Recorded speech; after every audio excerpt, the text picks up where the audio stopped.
Bonjour, bienvenue dans cette nouvelle émission Quoi de neuf. Aujourd'hui, je reçois Daniel Robin, tête de liste de Chemin d'avenir. Bonjour Monsieur Robin, merci d'être venu à Zouk Télévision nous parler de Chemin d'avenir. Bonjour Mano, bonjour à toutes les Martiniquaises et tous les Martiniquais qui nous écoutent aujourd'hui et merci de m'avoir invité. Mais c'est avec plaisir. Alors, Chemin d'avenir, on a connu Daniel Robin élu à la région avec la liste PPM, EPNM. Est-ce que depuis 2017, vous m'avez dit en antenne, vous avez quitté le PPM et vous avez donc quitté forcément en même temps l'Alliance? Alors, j'ai quitté le PPM en 2017, effectivement, en octobre 2017, et je me suis engagé dans une réflexion. Voilà, cette réflexion m'a permis de regarder la Martinique, d'être en contact avec les Martiniquaises, les Martiniquais. Nous avons travaillé depuis plus de 3 ans maintenant, jusqu'à comprendre qu'il y a quelque chose qui ne va pas. Qui ne va pas. Et ce qui ne va pas, c'est la relation, effectivement, entre les appareils politiques et le peuple. Et il y a quelque chose aujourd'hui qui est caractéristique, c'est qu'il n'y a plus de capacité aujourd'hui à construire durablement quelque chose de structuré et de positif dans ce pays, dans le contexte dans lequel on est arrivé de détestation entre quelques hommes politiques qui font que le peuple se détourne de la politique, se détourne des élus, se détourne même de ce qui est citoyen. Et nous avons voulu remettre la citoyenneté au cœur de notre démarche. Alors, je siège toujours au niveau donc de la CTM au sein d'Ensemble pour une Martinique nouvelle, mais qui ne fonctionne pas, qui n'existe pas en tant que tel, puisque j'entendais encore un des responsables des partis qui forment EPNM dire, mais EPNM aujourd'hui, c'est un groupe composé d'individus, mais ce n'est pas un groupe politique, ce n'est pas une organisation, tout simplement parce qu'il n'y a pas d'animation, il n'y a pas d'âme, il n'y a pas de direction. Et pourtant, pendant 5-6 ans, vous avez dirigé la région. À ce moment-là, ça fonctionnait plus ou moins, ce groupe-là. Vous avez quand même fait beaucoup de choses pour la Martinique à l'époque. Alors, vous savez, de 2010 à 2015, j'ai effectivement fait partie de la majorité, qui était déjà Ensemble pour une Martinique nouvelle, dans lequel il y a eu beaucoup de choses qui ont été accomplies, incontestablement. Vous savez, on ne peut pas dire que quelle que soit la majorité en place, ils ne font rien. Ça, c'est même pas très respectueux des élus. Maintenant, nous avons fait avec beaucoup d'enthousiasme, je crois, avec une volonté d'apporter des choses. Bon, la réalité, c'est que l'élection en 2015 a été perdue. Voyez, donc, on peut se dire que nous avons fait des choses remarquables, extraordinaires, mais le peuple est le juge. C'est lui qui a estimé que notre action ne correspondait pas, ou alors la manière de faire, peut-être la gouvernance, était à remettre en question, et nous avons donc perdu l'élection. D'accord. Alors, par rapport à la pandémie, donc, vous êtes en train de faire campagne d'une manière différente, mais de manière très moderne. Hein. Je suis sur Facebook... Je vois au fur et à mesure les personnes qui vous entourent, vous communiquez pratiquement chaque jour avec une nouvelle personne. C'est peut-être la pandémie qui oublie ça ou bien ça faisait partie de votre stratégie déjà?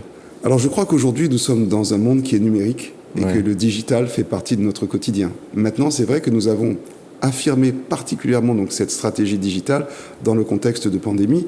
Et je tiens à rendre hommage à toute la jeune équipe qui m'entoure parce que, vous le voyez sur les réseaux sociaux, en fait, l'élan se fasse autour des jeunes. Et c'est ça qui est très, très, très enthousiasmant pour nous. Mais il y a une réalité, c'est que nous sommes sous cloche depuis quasiment un an.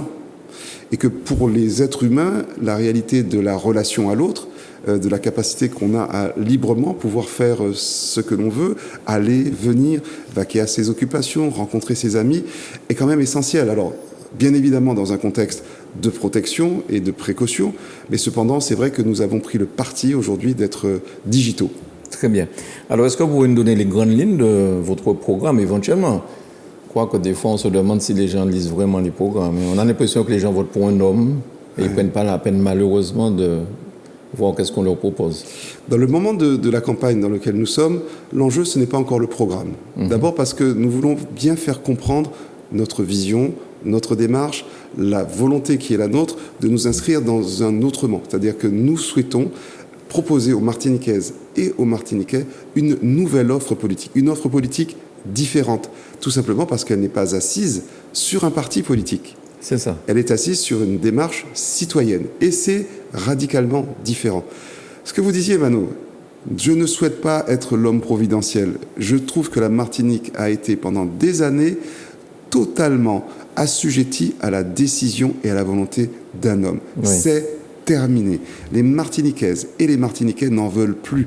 Donc le propre de notre démarche, c'est le collectif. C'est-à-dire que je ne vis qu'à travers un groupe qui est totalement articulé autour de quelque chose qui est rechercher la citoyenneté, susciter l'engouement, donner envie et surtout, là où on dit souvent que la Martinique est en panne, moi depuis 3 ans que je suis sur le terrain, je me rends compte qu'il y a des idées, il y a de l'énergie, sauf que souvent, je vais prendre un exemple, oui. Quand une association que nous accompagnons, parce que Chemin d'Avenir a la particularité de pouvoir vraiment rencontrer des personnes qui ont des idées, des projets, les accompagner jusqu'à leur réalisation.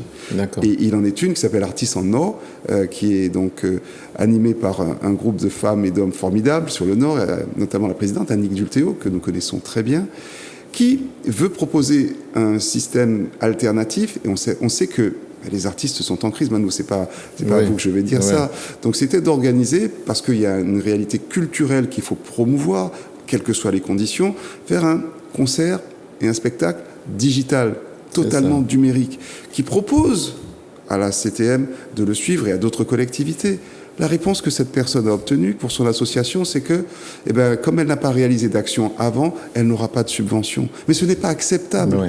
On tue dans l'œuf des initiatives, on brime complètement des personnes, des citoyennes, des citoyens qui veulent apporter quelque chose et dont la pertinence ne se dément pas parce qu'il s'agit tout simplement de permettre à des artistes, autour d'un budget qui était significatif. Je me suis intéressé au dossier, pratiquement 50 000 €, avec vraiment tout est fait correctement, des cachets pour les artistes. La seule chose qu'ils demandaient, c'était d'être soutenus. Et là, qu'est-ce qu'on leur dit ? La règle, c'est quoi ? Une association qui n'a jamais fait d'action ne peut pas avoir de subvention ? Mais non, mais ce n'est pas entendable, ce n'est pas acceptable. Et voilà les contresens auxquels on arrive dans notre pays. Alors je sais qu'il y a eu d'autres réalités, qu'il y en a plein qui sont assujettis à ce genre de choses. Donc nous disons aujourd'hui, ça suffit. Tout simplement, ça suffit. Mais Monsieur Robin, vous êtes conscient quand même que cette élection, remporter cette élection, il faudrait quand même soit avoir une base large pour pouvoir l'emporter seul, ou encore peut-être s'associer, faire une alliance probablement au deuxième tour avec d'autres candidats. Alors c'est là où les difficultés apparaissent, parce que suite à ce qu'on a vu avec Alfred Marie-Jeanne et Yann Monplaisir, ce qu'on a vécu pendant 5 ans, je pense que les Martiniquaises et les Martiniquais vont se méfier des alliances. Donc ça devient un vrai problème, ça. Manu, franchement, depuis que je fais de la politique, ça fait pas très longtemps en fait. J'ai commencé en 2004. J'ai commencé en 2004 par les régionales. D'accord ? Dans les régionales, il y avait cette fameuse alliance déjà, avec le PPM, Bâtir et d'autres. Souvenez-vous de ce qui était dans la bouche de tout le monde. Yoku, Yoné, Grand Nombre, en parlant de Pierre Samo. Bon, les alliances, c'est toujours compliqué. Pourquoi ? Parce que, et nous le vivons aujourd'hui, soit c'est une alliance qui repose sur une vision, qui repose sur un projet, qui repose sur une vision de la gouvernance, soit c'est une alliance purement électorale.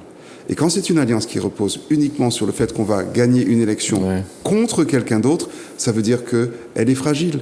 Moi, j'ai souffert cette mandature et je continue de souffrir. Pourquoi ? Parce qu'il y a tout a explosé en vol. Mais au milieu, qui est victime des dommages ? Mais ce sont les Martiniquaises, ce sont les Martiniquais, c'est la Martinique. Et on ne peut pas dire que ce sont des dommages collatéraux. On est au cœur du problème. Tout à fait. Parce que, et je le vis aujourd'hui, vous savez, on ne va pas se cacher. Je veux dire que, comme tout le monde, j'ai rencontré beaucoup de ceux qui sont aujourd'hui potentiellement candidats. Qu'est-ce qu'ils proposent ? Des places sur une liste ? Ça ne nous intéresse pas à Chemin d'Avenir. Nous avons le parti de dire que ces alliances, aujourd'hui, et les Martiniquaises et les Martiniquais ne seront pas dupes. Ils ont compris et ils n'en veulent plus. Parce qu'on est en train de présenter différemment ce qui n'a pas marché avant. Donc pourquoi est-ce qu'ils nous feraient confiance ? Pourquoi est-ce qu'ils auraient confiance à ceux-là ? Et nous sommes différents. Nous avons le risque, c'est vrai, de dire nous n'appartenons effectivement à aucune alliance. Nous reposer notre démarche sur aucun parti. Notre parti, c'est le peuple. Ce sont les citoyens. Et c'est ça, effectivement, qui permet aujourd'hui d'envisager un élan, un souffle nouveau. Alors, nous savons aussi qu'il y a 2 tours. Et que, évidemment, le deuxième tour sera conditionné par les résultats du premier. Donc, mettez tête choubalnou, d'où vent. C'est-à-dire que nous disons au peuple, oui, vraiment, Alors, soyez impliqués, engagés à nos côtés. Est-ce que vous arrivez à parler au premier parti martiniquais, c'est-à-dire l'abstention? C'est essentiel. Parce que lorsque vous regardez comment les gens sont élus en Martinique depuis quelque temps, on ne peut pas dire qu'ils ont dépassé 60 ou 70% de vote. Donc aujourd'hui, le plus grand parti de la Martinique, c'est l'abstention. Oui. Comment ramener ces gens-là à venir voter? Parce que les gens, je les entends dire, on m'a pas enlevé ça, on m'a pas qu'à faire politique. Mais la politique nous régit tous les jours. Tout est politique. Et si les gens restent en dehors en disant on m'a pas enlevé ça, eh ben, on a un problème. Maintenant, vous savez, ce qui est extraordinaire, c'est que il y a quelque chose qui fonctionne bien dans ce pays. C'est que, quoi qu'on en pense, les Martiniquaises et les Martiniquais sont très bien informés. Aujourd'hui, ce qu'ils nous disent, c'est qu'en fait, ce qui se passe, c'est que les partis font tout pour que le peuple, finalement, se détourne des urnes. Parce qu'ils gagnent les élections dans certaines communes avec leurs fanatiques. Et donc, les autres sont exclus. C'est ça. Et que nous disons, nous allons nous adresser à tout le monde, mais particulièrement à ceux qui se sentent exclus. Par exemple, est-ce que vous avez déjà vu un parti politique faire campagne contre l'abstention? Non. Eh bien non. Non. Eh bien nous allons faire campagne pour la participation citoyenne aux élections. Ouais. Parce que c'est essentiel. Il n'y a pas de démocratie sans participation citoyenne. Il n'y a pas de démocratie sans pluralité. Il n'y a pas de démocratie sans que ceux auxquels on s'adresse puissent participer, s'exprimer. Je vous dis que nous prenons des risques, y compris de faire une liste où il y aura pratiquement peu de politique. C'est ça. Parce que nous nous intéressons à ceux qui font la Martinique. Alors j'ai souvent demandé aux politiques qui viennent ici, pourquoi ne pas rendre le vote obligatoire? Sinon, la personne qui n'irait pas voter aurait une petite somme à payer, une petite somme. Mais j'ai remarqué qu'ils ne sont guère au chaud pour ça. Parce que, comme vous dites, peut-être que ça les arrange finalement que tout le monde n'aille pas voter. Parce que je pense que la carte électorale France métropolitaine aussi, celle de la Martinique singulièrement, aurait complètement changé d'aspect. C'est clair. Alors, nous sommes, en étant martiniquais dans la France, soumis à quand même une réalité, c'est la liberté. Ouais. Et la liberté, c'est quand même quelque chose qui est très important. Je crois qu'il y a des réformes qui sont possibles, sans aller nécessairement à cette obligation de vote, mais qui pourraient passer par la comptabilisation, effectivement, des abstentions. Parce qu'aujourd'hui, s'abstenir, c'est voter pour celui qui gagne. Exact. Donc ça veut dire que tous ceux qui ne votent pas, qui ne participent pas, qui ne viennent pas mettre un bulletin dans l'urne, finalement, la réalité, c'est qu'ils font vraiment la voie royale pour ceux qui sont devant. Donc c'est pour ça que je dis, attention, la participation n'est pas une variable. C'est un principe de base, sans vouloir rappeler tout ce qui a structuré la réalité du droit de vote. C'est un droit de vote, mais maintenant, dans le contexte que nous connaissons, ça devient presque un devoir citoyen. Alors, le samedi 27, vous étiez aussi dans la rue, vous avez vu cet élan populaire des Martiniquaises et des Martiniquais pour quelque chose qui tient à cœur. La Martinique empoisonnée pour 700 ans, un risque que l'État, enfin que la justice aille vers un non-lieu. Et là, la Martinique a fait corps pour dire non, nous voulons ce procès, nous voulons savoir ce qui s'est passé. Et quand vous voyez tout ça de personnes dans les rues, ça rappelle un petit peu 2009. Donc, les Martiniquais peuvent faire corps pour les grandes actions. Si vous arrivez à faire tous les abstentionnistes revenir aux urnes, ça aurait été une belle victoire aussi, je pense. Magnifique. J'ai vécu ça avec une vraie émotion parce que je me dis, voilà notre pays, quoi. Voilà. C'est-à-dire que lorsque les choses sont... Enfin, c'est un scandale d'État. C'est-à-dire qu'on ne peut pas considérer que ce sujet de la chlordécone, aujourd'hui, puisse être traité sous l'angle partisan ou sous l'angle uniquement politicien. C'est une réalité qui concerne la Martinique tout entière. Mais je crois que l'on peut encore mettre davantage de personnes dans la rue sur ce sujet. Oui. Dès lors qu'on les rassure, parce qu'il y a eu des réalités aussi par rapport à l'environnement, la sécurité, parce que c'est quelque chose dans lequel les familles peuvent se retrouver, doivent se retrouver. Nous avons aujourd'hui, sur ce dossier, à faire preuve d'exemplarité. Et c'est tous ensemble, rassemblés, parce que ça, c'est une démarche essentielle, que nous allons pouvoir faire entendre à ceux qui n'ont pas encore compris que le peuple martiniquais ne veut plus être traité comme il l'est traité aujourd'hui. Comment est-ce qu'on peut nous faire comprendre qu'il y a des pièces qui disparaissent d'un dossier ? Mais c'est en vagabondagerie, On ne peut pas nous dire ça décemment. Donc nous voulons que justice soit faite. Le peuple a soif de justice. Et nous sommes au milieu d'eux lorsqu'il s'agit de ces combats-là. Parce que là aussi, attention à la tentative de récupération.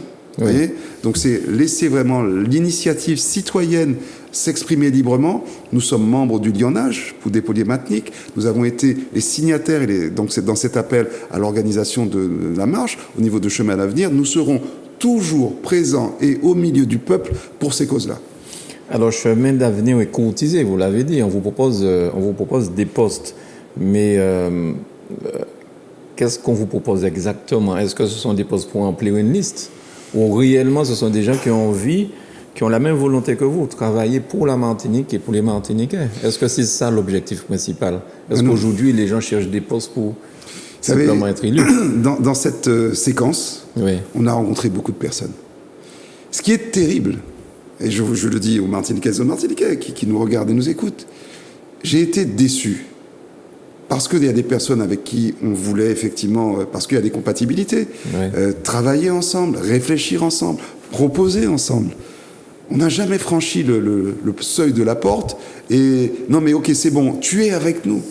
Mais je suis avec mes équipes, je suis au milieu des miens, je suis pas avec qui que ce soit, je suis avec la Martinique. Donc ce qui est grave, c'est quelle est la sincérité de tout ce qui se passe. Parce que je vous le dis, hein, quand on a fait ces réunions, je n'ai jamais été seul. Et j'ai toujours un groupe avec moi. Bien sûr. Et ce groupe, quand on sort de là, ils disent, mais Daniel... Je salue au passage Rosette. Oui, qui est présente avec nous. Et d'autres encore. Comme job, comme on dit chez nous. On peut dire ça. Et donc je me dis, mais nous n'avons pas le droit de trahir ce qui fait l'essence de Chemin d'Avenir. Et l'essence de Chemin d'Avenir, c'est d'être rassemblés autour de l'essentiel. Et l'essentiel, c'est le peuple martiniquais. Alors, dernière question, Daniel Robin. Qu'est-ce que vous pensez de cette histoire d'eau? Parce qu'on n'est pas entier encore pour être... en pénurie d'eau pendant une pandémie. Et lorsqu'on voit ce qui se passe, l'Assemblée vote une décision, le Conseil exécutif refuse de la faire appliquer. Et en bout de compte, ce sont les Martiniquais qui vont se retrouver pendant le carême sans eau. C'est particulièrement compliqué cette histoire d'eau, simplement parce que le propriétaire du terrain est béqué. Est-ce que c'est pas un Martiniquais? Comment vous voyez ça en fait? Alors d'abord, sur cet aspect-là, il faut être clair, un béquet est martiniquais. Bon, donc si on fait rentrer ces questions de racialité ou de couleur de peau, je ne sais pas quoi, dans quelque chose qui ne doit concerner que l'intérêt général de la Martinique, on ne va pas y arriver. Hein. Donc ce que je constate, vous voyez, quand une décision est prise, je fais partie de ceux qui ont voté cette délibération, la fameuse délibération. Bon, elle peut ne pas être bonne. Et nous acceptons de considérer que peut-être ce n'est pas la bonne délibération. Donc il y a l'opportunité pour plein d'élus de proposer quelque chose qui serait une alternative à cette décision. Pourquoi ne l'ont-ils pas fait? Premier niveau. Deuxième niveau. L'exécutif pourrait donc être totalement délié de toute décision prise par l'Assemblée. Ce n'est pas ma conception de la démocratie. Troisième niveau. Et ça, c'est certainement le plus grave.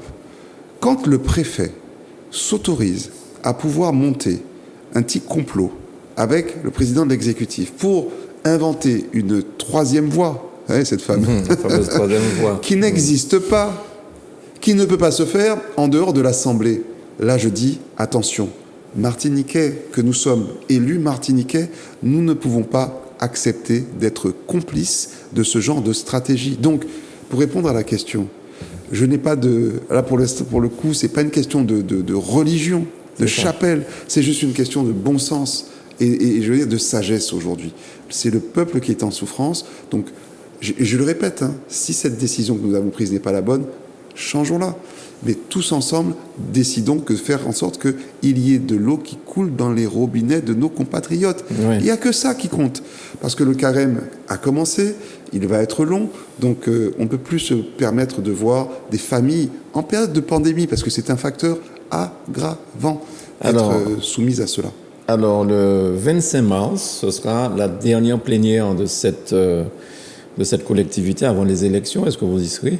Oui, j'y participerai. Parce que je crois qu'il faudra voter le budget. C'est cela. Donc, c'est une plénière très importante. Oui. Espérons que les gens vont se calmer un petit peu, ils vont penser à la Martinique. Vous savez, je suis affligé quand je vois le spectacle que certains donnent dans l'hémicycle. Je suis affligé parce que je me dis, mais c'est consternant de voir cela. Alors que il y a un enjeu majeur, c'est qu'on arrive fin mars. D'ailleurs, pourquoi la CTN n'a toujours pas de budget? Ouais. Parce que le budget, traditionnellement, est voté en fin d'année. Alors, il n'y a pas de paralysie, puisque, bon, il y a des règles qui permettent de fonctionner. Oui. Mais c'est vrai que c'est un rendez-vous important, et j'aurais souhaité, vous savez, j'interviens régulièrement en plénière. Je crois que personne ne peut, à aucun moment, me reprocher d'avoir manqué de respect à un collègue, d'avoir travesti la réalité, de m'être engagé dans des choses qui n'étaient pas claires. J'essaie toujours d'être porteur d'un message positif, parce que je crois que la Martinique a besoin aujourd'hui d'une espérance et qu'il faut des personnes pour l'incarner, et Chemin d'avenir l'incarne. J'entends ça, il a déjà certaines personnes dire que ceux qui ne voteront pas le budget seront responsables devant le peuple. Donc je suppose que c'est une façon peut-être de shooter en touche et de faire porter la responsabilité de tout ça par ceux qui n'auront pas voté. Mais on verra le jeudi 25. Mano, vous savez quoi ? Je crois que le bon fonctionnement d'une démocratie, c'est que chacun s'exprime librement. Oui. Alors ne présumons pas déjà de ce que sera le vote des uns et des autres et de la responsabilité qui sera portée. Oui. Il y a un exécutif, il y a une majorité. Le premier rôle d'une majorité, c'est de démontrer qu'à travers le vote du budget, elle soutient le président du conseil exécutif. Très bien. Merci beaucoup, Daniel Robin. Merci, Mano. Je rappelle que vous êtes tête de liste de Chemin d'avenir. Merci à Manuela pour la réalisation et merci à vous chez vous de nous avoir suivis. À bientôt.